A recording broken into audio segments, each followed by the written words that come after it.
रखो कि कौम समूद ने अपने परवरदिगार से कुफ्र किया, और सुन रखो कौम समूद पर फिटकार है।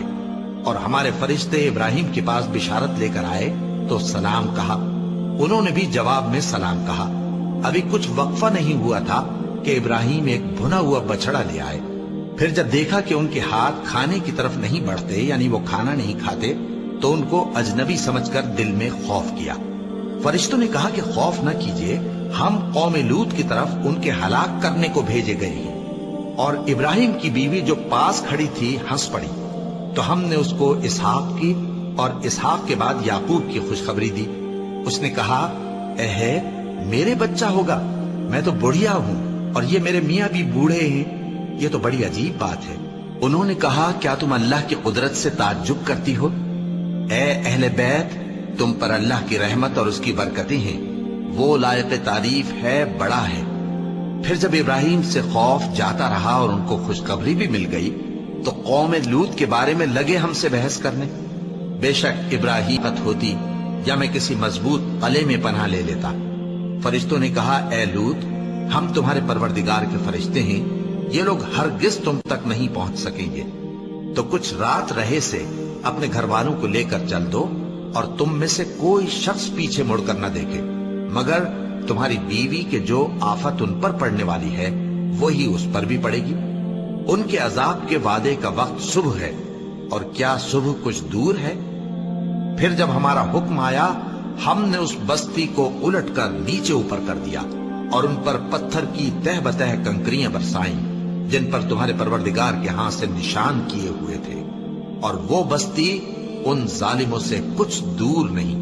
और मदियन की तरफ उनके भाई शुएब को भेजा, तो उन्होंने कहा कि ए कौम, अल्लाह ही की इबादत करो कि उसके सिवा तुम्हारा कोई माबूद नहीं, और नाप और तोल में कमी न किया करो।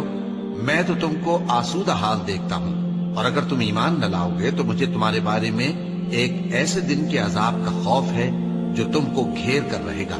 और ऐ मेरी कौम, नाप और तोल इंसाफ के साथ पूरी पूरी किया करो, और लोगों को उनकी चीजें कम न दिया करो, और जमीन में खराबी करते न फिरो। अगर तुमको मेरे कहने का यकीन हो तो अल्लाह का दिया हुआ नफा ही तुम्हारे लिए बेहतर है, और मैं तुम्हारा निगहबान नहीं हूं। उन्होंने कहा, ऐ शुएब, क्या तुम्हारी नमाज तुम्हें यह सिखाती है कि जिनको हमारे बाप दादा पूजते आए हैं हम उनको तर्क कर दें, या अपने माल में तसर्रुफ करना चाहें तो न करें? तुम तो बड़े नर्म दिल और बड़े सीधे हो।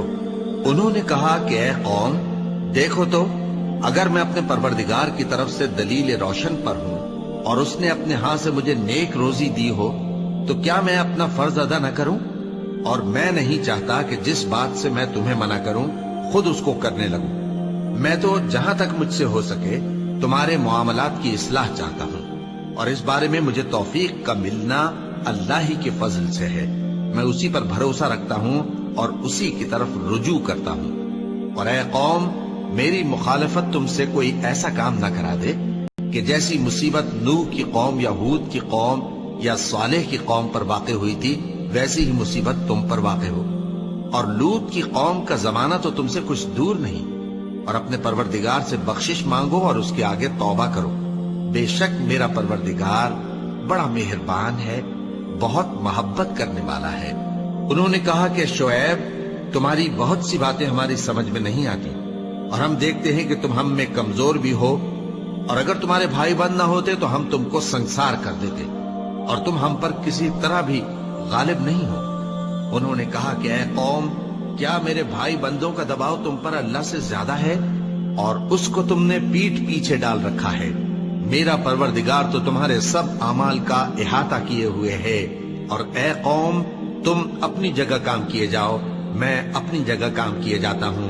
तुमको अनकरीब मालूम हो जाएगा कि रुस्वा करने वाला अजाब किस पर आता है और झूठा कौन है। और तुम भी इंतजार करो, मैं भी तुम्हारे साथ इंतजार करता हूँ। और जब हमारा हुक्म आ पहुंचा तो हमने शुएब को और जो लोग उनके साथ ईमान लाए थे उनको तो अपनी रहमत से बचा लिया, और जो जालिम थे उनको चिंगाड़ ने आ दबोचा, तो वो अपने घरों में औंधे पड़े रह गए, गोया उनमें कभी बसे ही। सुन रखो कि कौम समूद ने